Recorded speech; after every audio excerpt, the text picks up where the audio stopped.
堅持跟隨就得福。今日讀到列王記下第2章，見到一個好有趣嘅故事，以利亞嘅徒弟以利沙之間發生嘅一個小故事，就係以利亞3次同以利沙講：你留喺呢度，唔好跟我去。跟住以利沙就話：我一定要跟住你去。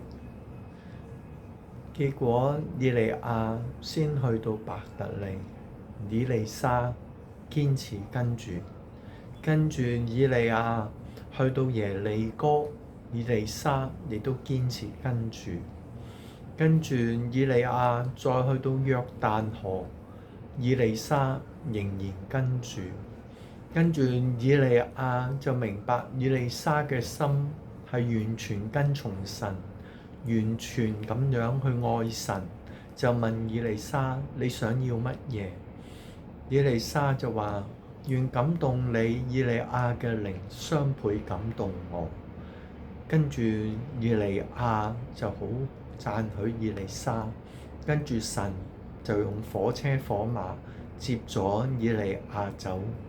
而以利沙就真係得住雙倍神嘅靈，大有能力，行咗好多神蹟，甚至叫死人復活，嚟到榮耀神。